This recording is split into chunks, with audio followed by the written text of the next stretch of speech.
지역의 이슈를 만나는 시간 헬로 이슈 토크 시작합니다.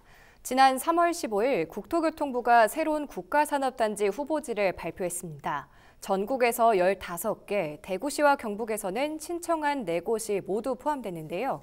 이 시간 이슈토크에서는 우리 지역 국가산단 현황을 짚어보고 앞으로 해결해야 할 과제는 무엇인지 이야기 나눠보겠습니다. 지역 공공정책연구원 기화서 박사와 함께합니다. 안녕하십니까? 네, 안녕하십니까? 네, 반갑습니다. 네, 앞서 말씀을 드렸듯이 국가산업단지 후보지로 대구와 경북의 4곳이 포함이 됐습니다.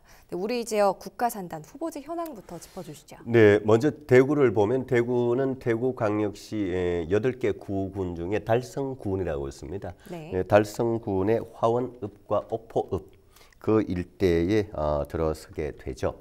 일단 후보지입니다, 아직은. 네. 그 대구의 국가산단은 달성군의 국가산단은 그 지식 서비스 위주로 또 개발을 하고 또 한쪽은 이제 제조업 시설을 유치를 해서 하겠다라는 것이 이제 대구의 국가산단이고 네. 오늘 포인트는 사실 이제 대구에서 한다면 대구는 이미 또 국가산단이 있는데 우리 북부 지역 그리고 이 경북 지역의 이제 얘기가 핵심인데 세 군데가 되었습니다. 네. 일단은 뭐 대단히 굿뉴스죠. 네. 먼저 그 경주와 울진은 그 원자력 관련된 시설들이 워낙 이미 많이 들어와 있잖아요. 예. 그러니까 원자력과 관련돼 있는 그 이 산업 생태계를 좀 만들어내자 이렇게 해서 두 군데가 됐고 또 하나가 이제 안동의 바이오 국가산단이 후보지로 확정이 된 거죠. 이게 네. 어떻게 보면 굉장히 빅뉴스죠. 그렇죠. 그래서 사실 전국의 모든 지자체가 이번에도 그렇고 예전에도 국가산단을 유치를 하고 어떻게든 만들어내려고 수많은 노력들을 해왔는데 네. 어쨌든 대구 경북은 이번에 4개 신청해서 4개가 다 됐다. 후보지로 다 선정이 됐다라는 것은 대구 경북 우리 지역을 놓고 봐서는 대단히 경사스러운 일이다라고 얘기를 하면서 일단 네 개가 후보지로 선정됐다는 현황으로 말씀을 좀 가름하겠습니다. 네, 정말 축하할 일인 것 같은데요. 그렇죠. 예, 예. 대구 경북에서 국가산단 4곳이나 선정이 됐고 경제산업계에서는 긍정적인 반응인데 지역 분위기는 좀 어떤가요? 그럼요. 첫째는 뭐 기업 관점에서 봤을 때는 어떤 기업이 국가산단이 가지는 또 메리트가 굉장히 있거든요. 네. 일단 이제 넓은 부지를 확보하고 그리고 또 이제 그 이 접근성에 있어서 굉장히 뛰어난 공간들 그 거리 위치들을 다 선정을 해놓고 있거든요. 네. 각 지역마다 이제 그 지자체마다 신청할 때 그런 접근성을 가장 우선적으로 놓고 신청을 해서 그것이 후보지로 선정되었기 때문에 기업 관점에서는 대단히 좋은 것이고 당연히 뭐 기업을 포함한 지역 경제에 있어서는 첫째는 일단 일자리가 늘어날 수가 있죠. 그렇죠. 많은 기업들이 오게 되면 네. 그것이 가장 중요하고 그러면 그와 동시에 또 이제 어떻게 될까요? 일자리가 늘어나면 사람이 모이게 되는 것이고 네. 그러면 이제 지방 세수가 정대되는 것이죠. 네. 그렇기 때문에 이건 대단히 선순환 효과를 가지는 것이기 때문에 지역 경제계에서는 대단히 긍정적이면서 동시에 뭐 완전히 이제 그야말로 상수를 들어서 환영하는 이제 네. 그런 환영이고. 근데 하나 대구의 그 국가산단 아까 이제 달성군 얘기를 했잖아요. 네. 대구의 국가산단은 환경운동연합과 같은 환경단체에서는 반대를 합니다. 이 좋은 일이 왜 반대를 할까요? 예. 나름 또 의미는 있습니다. 대구의 이번에 국가산단 후보지로 선정된 대구 달성군은 그 우리 이 경상권역의 이 식수원이자 젖줄이잖아요. 낙동강. 네. 낙동강이 달성군을 끼고 부산으로 내려가거든요. 그렇기 때문에 낙동강은 또 우리 이 경상남북도 이 영남 권역의 그야말로 식수원입니다. 그러다 보니까 행여나 오염수가 만들어지지 않을까. 공단에서 흘러나오는 오폐수가 낙동강으로 흘러들어가서 그것이 우리가 먹는 식수에도 영향을 미치지 않을까. 이런 차원에서 그와 관련돼서의 이 준비나 대비가 부족하지 않았느냐. 이대로 만약에 지정이 되어서 이대로 공단이 만들어지고 네. 수많은 기업들이 들어오게 되면 그런 부분들에 대해서는 굉장히 우려한다. 제가 봤을 때는 환경단체와 같은 이 거버넌스로서는 네. 뭐 이런 성명은 저는 뭐 충분히 일리가 있다고 생각을 하고 오히려 이러한 그 이 비판의 주장을 각 지자체 특히 대구 달성군 그리고 대구 광역시의 경우에는 이러한 것들을 감안을 해서 공단이 이제 지금은 후보지지만 최종 확정이 되면 이제 공단 조성을 할 거 아닙니까? 네. 이제 뭐 땅을 밀고 또 부지 매입도 하고 어쨌든 할 때 이런 그 오폐수와 관련된 정화 시설 같은 것도 아주 치밀하게 또 좀 더 많은 예산을 투입을 해서 준비를 해야 된다는 그 사전 시사점이라고 생각을 하면 되겠죠. 네. 뭐 뭐든 그렇겠지만 긍정적인 평가도 있고 부정적인 평가도 있고 그렇죠. 그런 것 같습니다. 모든 일에는 긍부정이 동시에 존재하기 마련입니다. 그래서 그 부정적인 것도 너무 부정적으로 받아들이지 말고 그런 것도 차후에 할 때는 그런 부분을 감안해서 해야 되겠다라고 하는 그 사전에 어떤 그 뭐 팁이라고 생각을 하면 좀 더 발전적인 그 모멘텀이 될 수 있겠죠. 네, 네. 알겠습니다. 네. 이번 3월 15일 발표는 후보지로 지정이 됐다는 거고 네. 이제 국가산단 최종 지정이 남아 있는 건데 앞으로 남은 과정들도 말씀해 주시죠. 맞습니다. 지금 우리가 이제 둘 얘기하면서 이제 네. 후보지라는 표현을 꼭 넣잖아요. 지금 네. 우리가 그야말로 후보지입니다.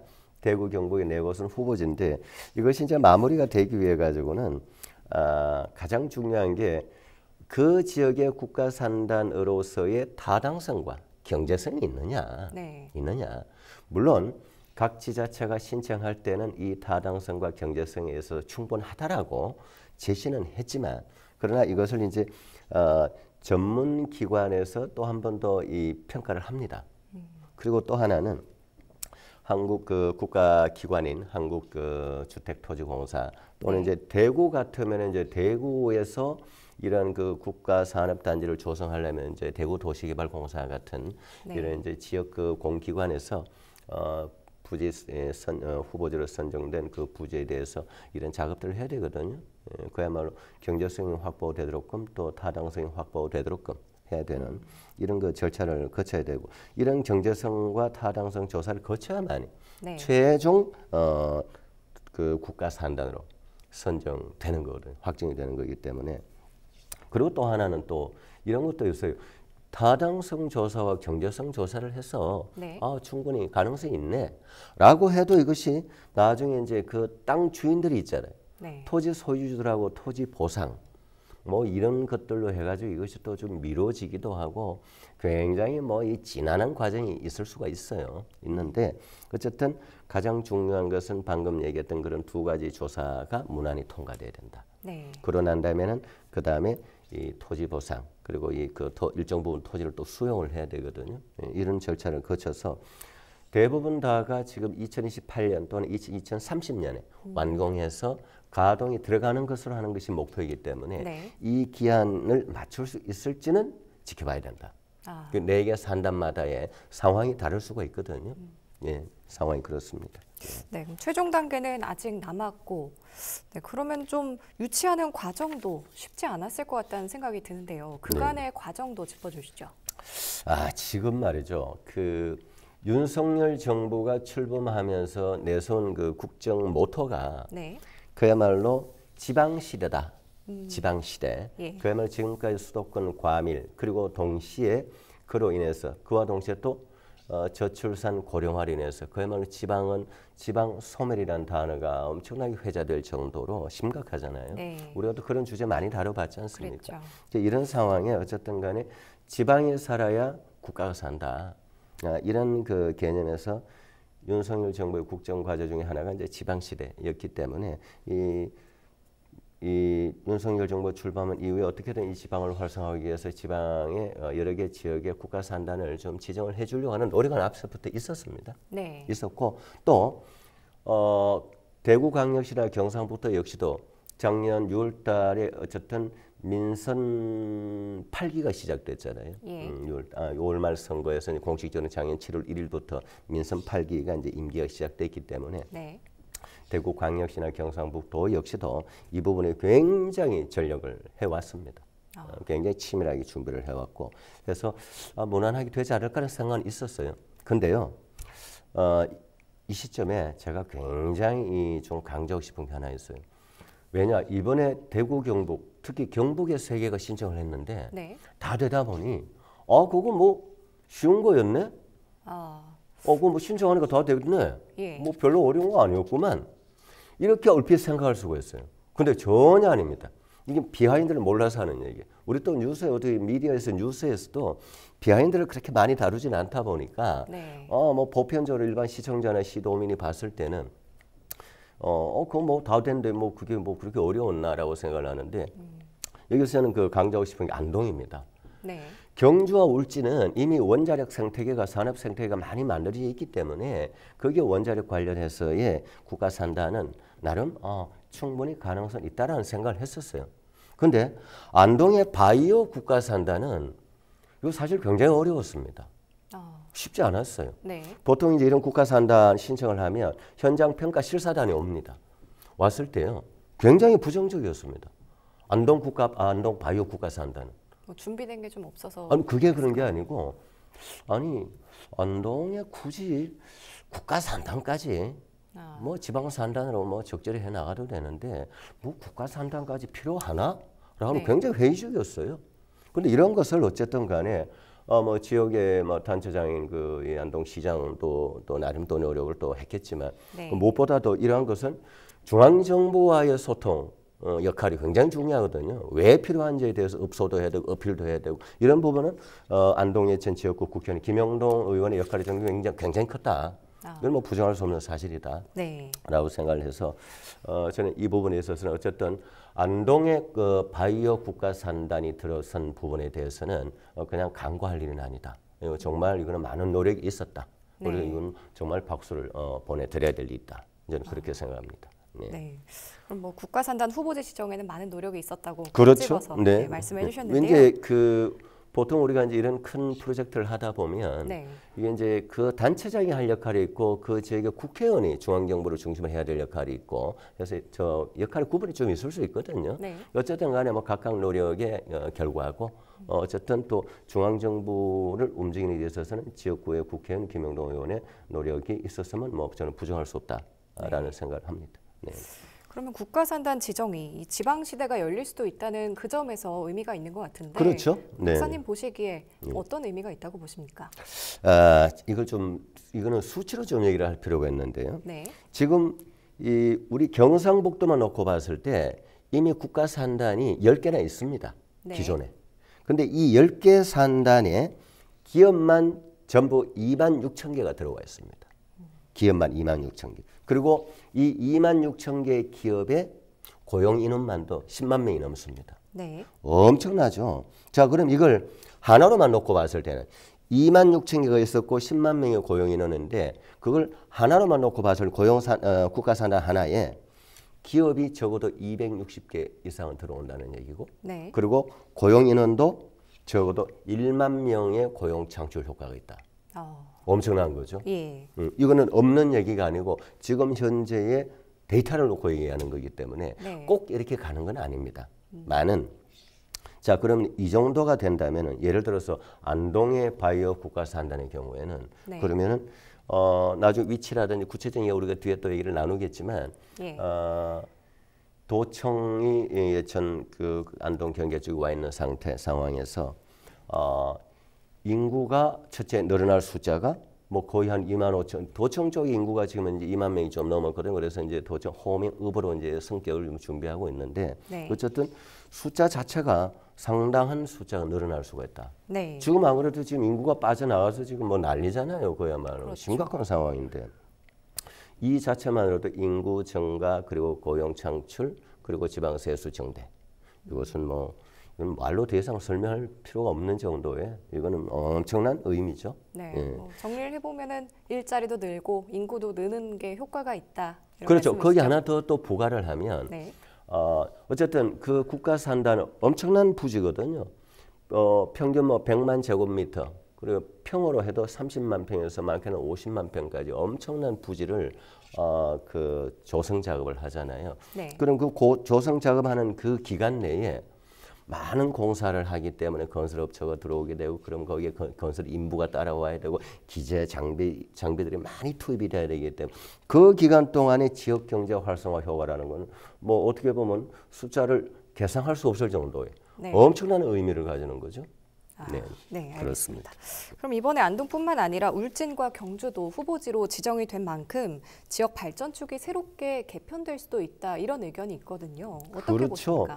이게 말이죠. 우리가 60년대 박정희 시대 우리가 이제 흔히 말해서 박정희 대통령 시대 이후에 60년대, 70년대 그 당시 이제 개발 경제 시대에 네. 우리나라의 그 경제 발전 축이 경부 라인이라고 그러죠. 네. 경부선 라인으로 해서 쭉 내려가다가 우리 경북에는 그 산업권이 구미와 포항이었습니다. 네. 구미와 포항 중심으로.